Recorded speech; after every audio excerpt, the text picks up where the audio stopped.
Bulletin sponsored by उत्तम Singh academy Rewa. नमस्कार, Vindhya times में आपका स्वागत है। वक्त हो चला है आज की बुलेटिन की खबरों का। पहली खबर की बात करते हैं। आज प्रदेश के मुख्यमंत्री शिवराज सिंह चौहान द्वारा रीवा न्यू बस स्टैंड समान तिराहा स्थित नवनिर्मित फ्लाईओवर का वर्चुअली लोकार्पण किया गया। 43 करोड़ की लागत से बनकर तैयार हुए फ्लाईओवर का इंतजार लंबे समय से जनता को था, जो आज जनता को सौंप दिया गया है। मीडिया कर्मियों से बात करते हुए पूर्व मंत्री व रीवा विधायक राजेंद्र शुक्ला ने कहा कि आज रीवा की जनता को एक नई सौगात मिली है। रीवा तेजी से प्रगति कर रहा है और आगे भी रीवा में अनेकों विकास कार्य होना बाकी है, जिससे रीवा विकास के नए आयामों को छू सकेगा। इस समारोह में मुख्यमंत्री शिवराज सिंह चौहान के साथ पीडब्ल्यूडी मंत्री गोपाल भार्गव, विधानसभा अध्यक्ष गिरीश गौतम और रीवा में आयोजित कार्यक्रम में पूर्व मंत्री व रीवा विधायक राजेंद्र शुक्ला, सांसद जनार्दन मिश्रा सहित तमाम जनप्रतिनिधि और प्रशासनिक अमला मौजूद रहा। सीएम शिवराज द्वारा लोकार्पण करने के बाद आज से यह फ्लाईओवर रीवा की जनता को सौंप दिया गया है। का लोकार्पण मुख्यमंत्री जी के कर कमलों से हुआ है और ये एक ऐसा काम हुआ है जो आने वाली पीढ़ी के लिए राहत प्रदान करने वाला साबित होगा, क्योंकि रीवा बहुत तेज़ी से प्रगति कर रहा है, आर्थिक क्रांति हो रही है। तो उस आर्थिक क्रांति में जनसंख्या बढ़ती है, वाहनों की संख्या बढ़ती है और यदि समय रहते हमने इस प्रकार की अधोसंरचना का निर्माण कर दिया तो लोगों को समस्याओं से जूझना नहीं पड़ता है। इसलिए मैं रीवा की जनता को बधाई देता हूँ। रिंग रोड फेज 2 बेला से सिलपरा तक बनने वाली सड़क को लेकर आज भारतीय किसान यूनियन ने किसानों के साथ मिलकर ज्ञापन सौंपा। ज्ञापन पत्र के माध्यम से किसानों ने कहा कि बेला से सिलपरा के बीच बनने वाली सड़क से प्रभावित गांव के किसानों की समस्याओं को नजरअंदाज न किया जाए। ज्ञापन पत्र के माध्यम से मांग की गई है कि भू अधिग्रहण के नियमों के तहत किसानों को समुचित न्याय मिले। भू अधिग्रहण के नियमानुसार किसानों को दावे में आपत्ति का समय दिया जाए और मुआवजे का निर्धारण किया जाए। इसके अलावा रिंग रोड फेज 2 का निर्माण सिलपरा से बेला तक हो रहा है, जिसके बीच आने वाले सभी गांवों के किसानों की जमीन जो कि अधिग्रहित की जा रही है। शिविर लगाकर किसानों को इस अधिग्रहण से संबंधित पूरी जानकारी व रकबा से संबंधित पूरी जानकारी उन्हें दी जाए। इसके अलावा प्रभावित गांव के किसानों को सड़क निर्माण के बाद लगने वाले टोल टैक्स के पूर्वकालिक शुल्क में भी छूट दी जाए। इसी तरह की 6 सूत्रीय मांगों का ज्ञापन पत्र आज किसान नेता सुब्रत मणि ने कमिश्नर को राज्यपाल एवं केंद्र मंत्री सड़क के नाम सौंपा और मांगों की पूर्ति की बात कही। रीवा में नर्सिंग एसोसिएशन की हड़ताल ने अब जोर पकड़ लिया है। पिछले कई वर्षों से मध्य प्रदेश नर्सिंग एसोसिएशन द्वारा मध्य प्रदेश सरकार के सामने अपनी 10 सूत्रीय मांगे रखी जा चुकी हैं, लेकिन अभी तक उन मांगों की पूर्ति नहीं हुई, जिसके बाद नर्सेज ने हड़ताल का रास्ता चुन लिया है। रीवा जिले में नर्सिंग एसोसिएशन द्वारा लगातार धरना प्रदर्शन दिया जा रहा है और आज रीवा में नर्सिंग एसोसिएशन ने 2 घंटे काम बंद हड़ताल की। रीवा में नर्स का कहना है कि आज और कल प्रदेश स्तर पर मीटिंग के बाद यह फैसला लिया जाएगा कि किस दिन से नर्सेज अनिश्चितकालीन हड़ताल शुरू करेंगी।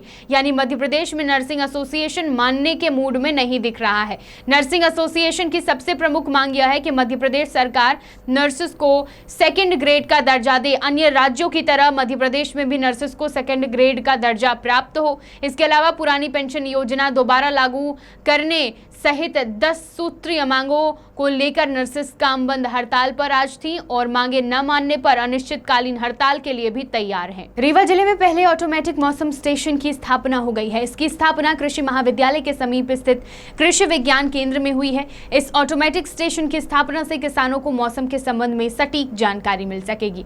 जलवायु परिवर्तन की वजह से जिले में कभी चक्रवात तो कभी ओलावृष्टि और सूखा या बाढ़ की स्थिति निर्मित होती रहती है। गर्म मौसम की वजह से जहां लू की स्थिति बनती है तो वहीं ठंड के मौसम में पाला और शीतलहर भी पड़ती है, जिसकी वजह से फसलों को नुकसान पहुंचता है। अभी तक किसानों को समय से सही जानकारी नहीं मिल पाती थी, जिसकी वजह से फसलों को नुकसान होता था, लेकिन अब इस ऑटोमेटिक स्टेशन की स्थापना के बाद किसानों को मौसम के संबंध में सटीक जानकारी मिल जाएगी और किसान मौसम के अनुरूप खेती भी कर सकेंगे। इस स्टेशन के सेंसर के माध्यम से गर्मी, सर्दी और बरसात की जानकारी पहले ही पता चल जाएगी। इसकी स्थापना भारत मौसम विज्ञान विभाग नई दिल्ली और भारतीय कृषि अनुसंधान परिषद के संयुक्त प्रयास से हुई है। ऑटोमेटिक मौसम स्टेशन से अधिकतम एवं न्यूनतम तापमान के अलावा वायुमंडलीय दबाव की जानकारी भी मिल सकेगी।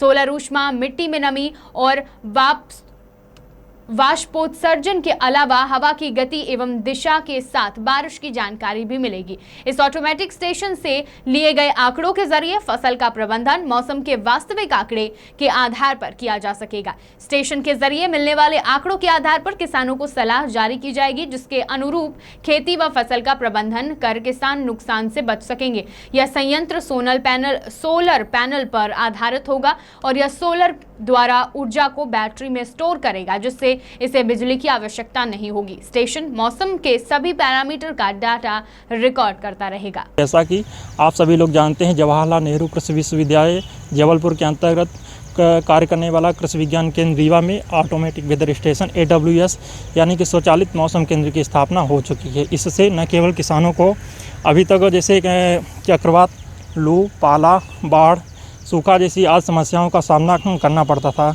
इससे कि किसान भाइयों को काफ़ी हद तक नुकसान का सामना करना पड़ता था, लेकिन अब ऐसा नहीं होगा। इससे किसान भाइयों को जुताई से लेके और कटाई मड़ाई तक की सारी कृषि क्रियाओं की जानकारी समय के रहते हुए उनको मिलेगी, जिससे जैसे कि जुताई, बुवाई, खाद डालना, इंसेक्टिसाइड का स्प्रे करना, पेस्टिसाइड का स्प्रे करना, बीडिसाइड का स्प्रे करना और तथा कब उसकी मड़ाई करनी है, इन सभी कृषि क्रियाओं की जानकारी मिलेगी। यह AWS automatic weather station Bharat मौसम विज्ञान विभाग नई दिल्ली द्वारा कृषि विज्ञान केंद्र रीवा के परिसर में स्थापित किया गया है, जिसकी कुल कीमत 6 लाख है।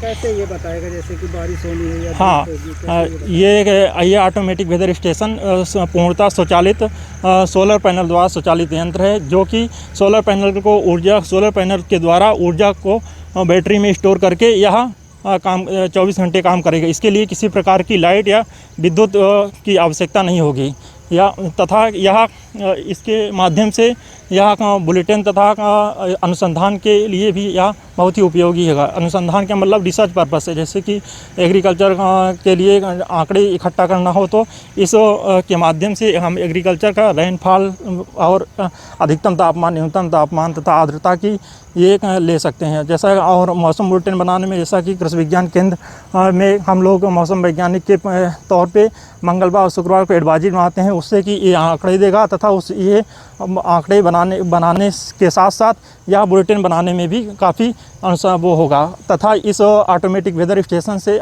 दिन का अधिकतम तापमान, न्यूनतम तापमान, सुबह की आर्द्रता तथा शाम की आर्द्रता और मृदा में नमी की मात्रा तथा हवा की दिशा, हवा की गति और वर्षा की मात्रा इत्यादि तथा वाष्पोत्सर्जन की दर आदि इत्यादि पैरामीटर AWS के माध्यम से मिलेंगे। सिंगरौली जिले में आबकारी सहायक उप निरीक्षक एवं आबकारी पुलिस आरक्षक का 3000 की रिश्वत लेने के बाद देशी शराब बनाने को छूट देने वाला वीडियो सोशल मीडिया में जमकर वायरल हो रहा है।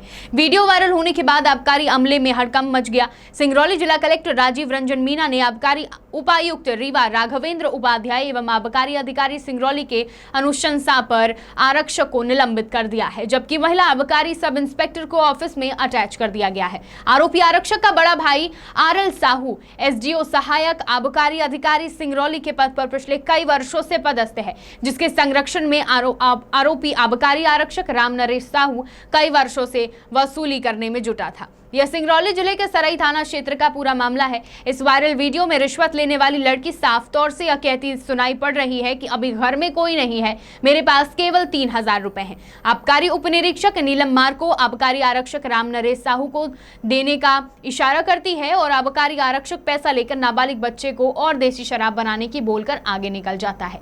इस वायरल वीडियो के बाद आबकारी विभाग की क्या कारगुजारी है, इसका अंदाजा सहज लगाया जा सकता है कि किस तरह पूरे सिंगरौली जिले में आबकारी विभाग के शह पर अवैध देशी शराब बनाने का गोरख धंधा हर जगह चल रहा है। आपको बता दें कि मामला मीडिया में आने के बाद आबकारी उपायुक्त रीवा राघवेंद्र उपाध्याय एवं जिला आबकारी अधिकारी RN व्यास की अनुशंसा कलेक्टर सिंगरौली राजीव रंजन मीना ने आरोपी आरक्षक को तत्काल प्रभाव से निलंबित कर दिया है एवं सहायक उप निरीक्षक नीलम मार को सिंगरौली ऑफिस में अटैच कर दिया है। इस मामले की जाँच के लिए अनुविभागीय स्तर के अधिकारी को नियुक्त किया गया है। सिंगरौली से पुष्पलेश द्विवेदी की रिपोर्ट। जो आप लोगों के द्वारा मेरे को प्राप्त हुआ एक वीडियो, तो देखा प्रथम दृष्टया तो लगता है कि सर्दियों का है, मतलब 4-5 महीने 5-6 महीने पुराना होना चाहिए। और प्रारंभिक जांच में आ रहा है कि सराई तरफ का कोई गांव है, वहाँ का ये घटना है।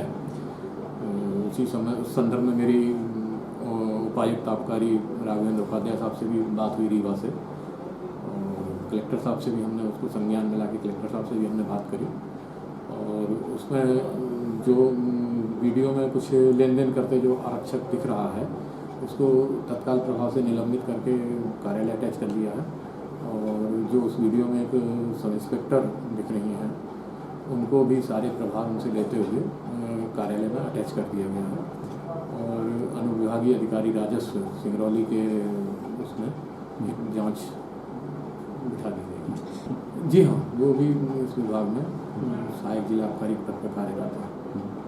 तो ये तो काफ़ी गंभीर विषय हो जाता है सर कि सहायक आबकारी अधिकारी के भाई ही इस तरह से अगर लेन देन में लिप्त पाए जा रहे हैं, उनको सहयोग रहता है क्या उनका? नहीं, देखिए वो क्योंकि उनके साथ तो था नहीं, क्योंकि वो नीलिमा मार्गों के साथ इसमें था, तो उनके साथ और उनकी मिली भगत का तो इसमें कोई प्रश्न ही नहीं उठता, क्योंकि इसमें सब इंस्पेक्टर और वो दोनों ही दिख रहे हैं। और ऐसा कोई ज़रूरी नहीं है कि एक परिवार में अगर कोई एक गलत है तो दूसरा भी गलत ही हो। मैंने अभी आपको बताया ना कि अनुविभागीय अधिकारी राजस्व सिंगरौली को ही जांच दी गई है। आबकारी विभाग का कोई अधिकारी इसमें जांच नहीं कर रहा है।